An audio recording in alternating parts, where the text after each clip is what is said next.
हताशा निराशा में इस तरीके की धमकियां देंगे तो ये धमकी देना जो है ये इंडियन पिनल कोड 1860 की धारा 195A इस तरीके का जो मिथ्या सबूत के द्वारा जो है एक्सरसाइज करना, ये मिथ्या सबूत दे रहे हैं कि हमारा है, उसके तहत इनके ऊपर मुकदमा चलना चाहिए। और जो ये धमकी दे रहे हैं तो इंडियन पिनल कोड की धारा 503 और 506 के तहत इनके ऊपर FIR होनी चाहिए। और हम लोग अभी जिंदा हैं और बहुत बड़े पैमाने पर हमारी जनसंख्या है भारत में, तो जाओ वहां पर तुम्हारा अच्छे से ढंग से स्वागत किया जाएगा। आओ ना, हम बुद्ध को मानने वाले लोग हैं, बुद्धिज्म को मानने वाले हैं, बुद्ध के सिद्धांतों को मानने वाले हैं, हम अहिंसा को मानने वाले हैं, पंचशील को अष्टशील को मानने वाले हैं, लेकिन कायर और बुजदिल नहीं है। अहिंसा का मतलब कायर और बुजदिल नहीं होता है। जरूरत पड़ी तो हम अहिंसा के दायरे में रह करके, संविधान के दायरे में रह करके सबक सिखाएंगे। और तुम धमकी दे रहे हो, जाओ हम कह रहे हैं तो आओ ना, तुम्हारा स्वागत वहां किया करेंगे सम्राट अशोक के वंशज। साथियों नमस्कार, इस वक्त हमारे साथ सोशल एक्टिविस्ट लल्लन प्रसाद सोनी सर हैं। सर का सबसे पहले बहुत बहुत स्वागत करते हैं अपने चैनल पे।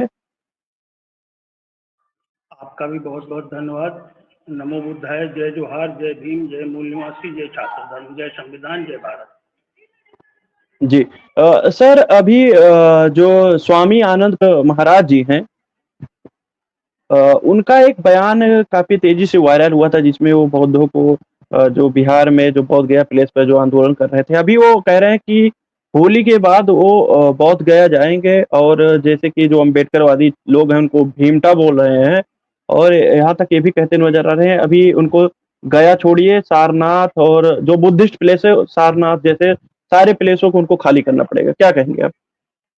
ये आपको बताना चाहता हूँ कि जो ये व्यक्ति है आनंद स्वरूप, ये दरअसल डब्लू पांडे हैं, ये आपके बलिया के हैं, गांव के निवासी हैं। अब इनका इतिहास वहाँ के लोगों को बहुत अच्छी तरीके से पता है। अब हमारे जो बौद्ध भंते हैं उनका मैं इंटरव्यू सुन रहा था, तो उन्होंने भी जो है काफ़ी जो है विस्तृत बातें बताई आनंद स्वरूप जी के बारे में। तो ये जो कह रहे हैं कि मैं वहाँ जाऊँगा और खाली करना पड़ेगा, दरअसल ये हताश और निराश लोग, ये हताश और निराश हो चुके हैं पूरी तरीके से, और इनका जो दिमाग है वो पूरी तरीके से जो है काम नहीं कर रहा है। कारण है कि जो बामसेफ और उसके ऑफशूट 89 संगठन जो जन जागृति आंदोलन चला रहे हैं, बेदारी का आंदोलन चला रहे हैं, संवैधानिक हक अधिकार पाने का जो आंदोलन चला रहे हैं, तो ये जो माइंड अटैक है, एक अटैक होता है जो शरीर पर होता है और दूसरा जो एक होता है वो माइंड अटैक है। तो जो बामसेफ लगातार जो माइंड अटैक कर रहा है, उस कारण ये बिल्कुल निराश और हताश हैं, इस तरीके का ये बयानबाजी कर रहे हैं। पहले आपको मैं करीब 20 साल पहले की बात बता रहा हूं। पहले ब्राह्मण जो है वो क्रिया करता था, तो हमारे जो बहुजन समाज के लोग हैं, SC ST OBC के लोग हैं, वो प्रक्रिया करते थे। लेकिन अब वो जो अटैक है, जो माइंड अटैक है बामसेफ ने किया है, उससे अब ये बैकफुट पे आ गए हैं, ये डिफेंसिव हो गए हैं।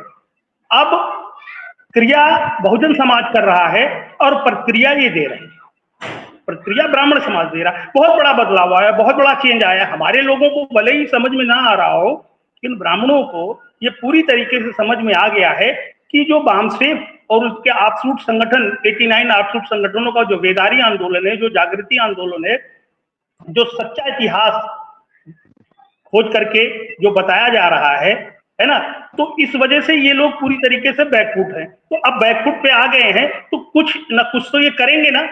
हताशा निराशा में इस तरीके की धमकियां देंगे, तो ये धमकी देना जो है ये इंडियन पिनल कोड 1860 की धारा 195A इस तरीके का जो मिथ्या सबूत के द्वारा जो है एक्सरसाइज करना, ये मिथ्या सबूत दे रहे हैं कि हमारा है, उसके तहत इनके ऊपर मुकदमा चलना चाहिए। और जो ये धमकी दे रहे हैं तो इंडियन पिनल कोड की धारा 503 और 506 के तहत इनके ऊपर FIR होनी चाहिए।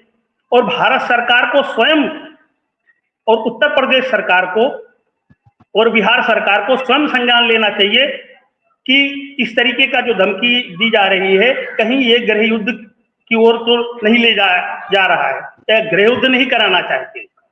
ये बहुत बड़ा सवाल है, क्योंकि ये छोटा मोटा प्रश्न नहीं है, ये छोटा मोटा मामला नहीं है। इस तरीके की धमकी देना सरेआम, जब भारत में संविधान स्थापित है, लागू भले ही नहीं हो रहा हो पूरी तरीके से, लेकिन स्थापित है, तो संविधान के तहत इस तरीके का जो आचरण करना, धमकी देना, कानून के को अपने हाथ में लेकर के इस तरीके के धमकी देना, ये निहायत ही गलत है, आपराधिक है। इस पर जो है संज्ञान लेकर के भारत सरकार को, बिहार सरकार को और उत्तर प्रदेश सरकार को संज्ञान लेकर पे इस पर स्वयं कार्रवाई करके इसे जेल भेजना चाहिए, क्योंकि ये आपराधिक कृत्य कर रहा है। जी सर, अभी देखने को मिला कि जिस तरह बताया जाता है कि जो भगवान बुद्ध थे, वो क्या नाम है, विष्णु भगवान के अवतार थे, लेकिन अभी देखने को मिल रहा है ये स्वामी जिनकी बात अब हम आप कर रहे हैं, ये कह रहे हैं कि वर्तमान का जो बुद्धिज्म है वो इस्लाम की बी टीम है। क्या कहेंगे आप? दरअसल अब इस्लाम को कौन बढ़ावा दे रहा है, कौन बी टीम है, इस्लाम का झंडा कौन बुलंद कर रहा है, ये सबको पता है। आरएसएस और बीजेपी इस्लाम पर और मुसलमान पर आधारित है, क्योंकि यही एजेंडा जो है इस्लाम का और मुसलमान का आगे लेके जा रहे हैं, क्योंकि ये जानते हैं कि जब तक हम ये एजेंडा मुसलमानों का लेके नहीं चलेंगे, उनको अपशब्द नहीं कहेंगे, इनको बुरा भला नहीं कहेंगे, इनको प्रताड़ित नहीं करेंगे, तब तक ये SC ST OBC समाज हमारे साथ आने वाला नहीं है, क्योंकि जागृति की वजह से। तो झंडा तो लेकर के यही लोग घूम रहे हैं, झंडा तो आरएसएस और बीजेपी के लोग इस्लामिक झंडा लेके घूम रहे हैं।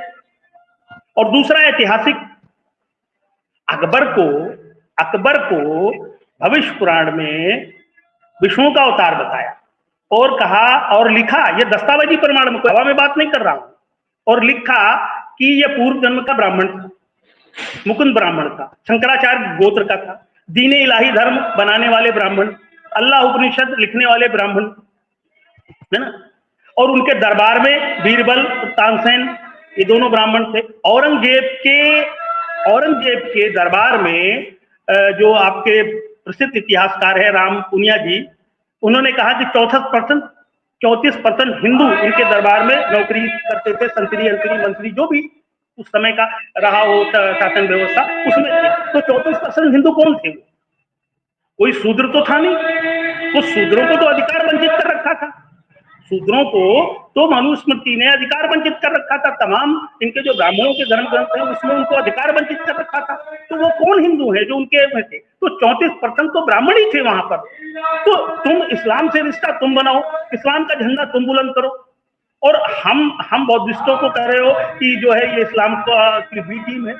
और दूसरी चीज है कि जो भारत की, एक चीज और भी बताना चाहता हूं, ये अपमान जो कर रहे हैं ये पूरे भारत के मूल निवासियों का कर रहे हैं, SC ST OBC, मुस्लिम, सिख, ईसाई, बौद्ध, Jain, Lingayat, NT DNT BGNT, क्षत्रियों का कर रहे हैं, क्योंकि SC ST OBC क्षत्रिय और वैश्यों से ही 99.5%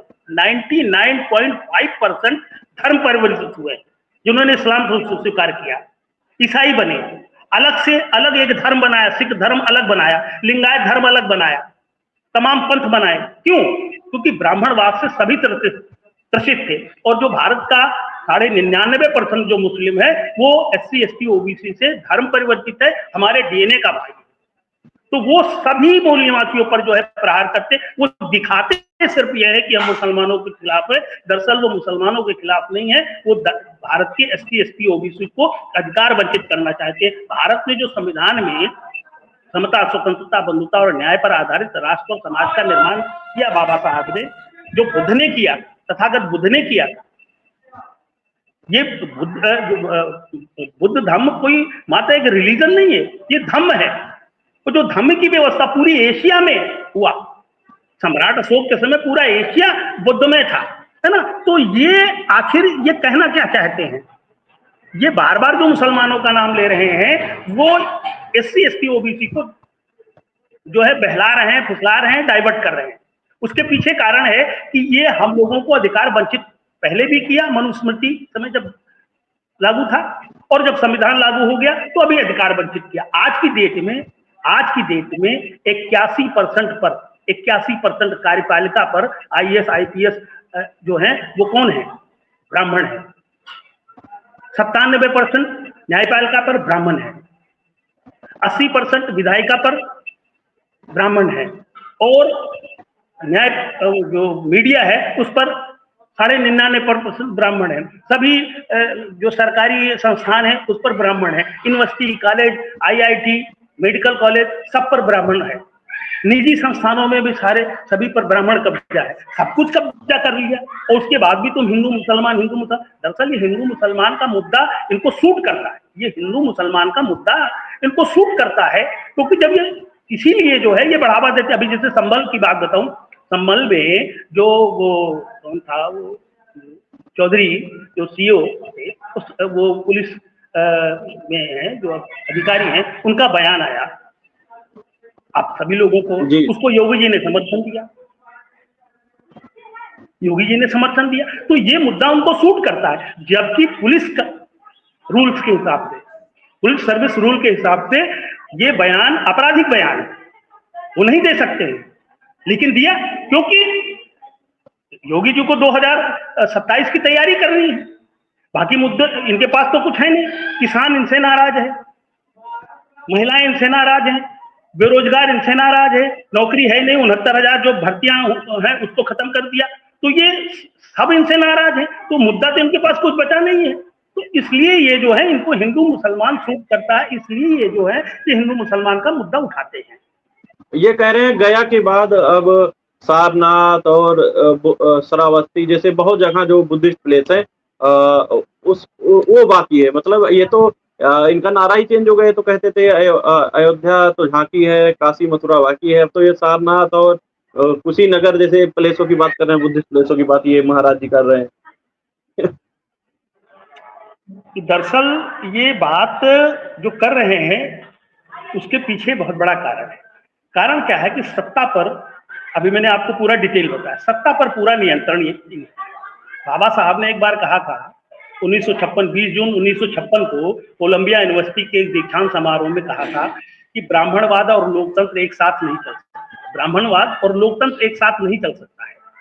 तो इन्होंने क्या किया कि पूरे जो है लोकतंत्र को ब्राह्मण तंत्र में ही तब्दील कर दिया। नेहरू ने 1952 में जो पहला चुनाव हुआ लोकसभा का, उसमें जो है 60% टिकट देकर के 47% जो है ब्राह्मणों को जो है कब्जा कराया, और सभी संस्थानों पर कब्जा कराया, और ब्राह्मणवाद को पूरी तरीके से स्थापित किया, मैंने ब्राह्मण तंत्र को स्थापित किया। आज ब्राह्मण तंत्र को मजबूत करने वाले कांग्रेस और बीजेपी के ब्राह्मणवादी लोग हैं जो मजबूत किए हुए, तो उनको ये बैकडोर से इनको जो है संरक्षण मिल रहा है। जो कह रहे हैं कि मतलब और दूसरे देश में होते तो अब तक तो इनको जेल की सलाखों में भेज दिया जाता। अब सवाल उठता है कि भारतीय पुरातत्व विभाग है, उसके पास सारे सबूत है, सारे आंकड़े हैं कि कौन सा बौद्ध विहार है, कौन सा बौद्ध विहार है, कहाँ बौद्ध स्तूप है, उसके बावजूद भी वो संज्ञान नहीं ले रहा है, चुप बैठा हुआ है। तब इसकी हिम्मत बढ़ रही, तब इसकी हिम्मत है कि हम लोग गया में वहां पे कुशीनगर में जाएंगे और सारनाथ में जाएंगे। अरे भाई, तुम भी अनाज खा रहे हो और हम लोग भी अनाज खा रहे हैं, तो तुम ये अगर ये धमकी दे रहे हो, तो सम्राट अशोक के वंशज हैं हम लोग, अभी जिंदा हैं और बहुत बड़े पैमाने पर हमारी जनसंख्या है भारत में, तो जाओ वहां पर तुम्हारा अच्छे से ढंग से स्वागत किया जाएगा। आओ ना। हम बुद्ध को मानने वाले लोग हैं, बुद्धिज्म को मानने वाले हैं, बुद्ध के सिद्धांतों को मानने वाले हैं, हम अहिंसा को मानने वाले हैं, पंचशील को, अष्टशील को मानने वाले हैं, लेकिन कायर और बुजदिल नहीं है। अहिंसा का मतलब कायर और बुजदिल नहीं होता है।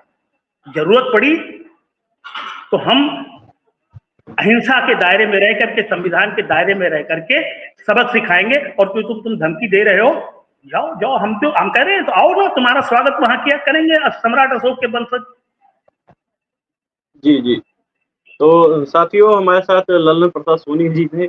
उन्होंने साफ तौर पे कहा कि जो लोग धमकी देने की बात कर रहे हैं या आपस में लड़वाने की बात कर रहे हैं या बी टीम बताने का काम कर रहे हैं, कहीं ना कहीं उनका एक एजेंडा है हिंदू मुस्लिम कर चुनाव को जीतना है। तो साथियों, जो भी इस वीडियो को देख रहे हैं, ललन प्रसाद सोनी जी ने जो बातें कही, उस पर आपकी क्या प्रतिक्रिया है, कमेंट बॉक्स में जरूर दीजिए। वीडियो अच्छा लगा तो वीडियो को लाइक करें और चैनल सब्सक्राइब नहीं किया, चैनल सब्सक्राइब करिए। धन्यवाद सर। बहुत बहुत धन्यवाद।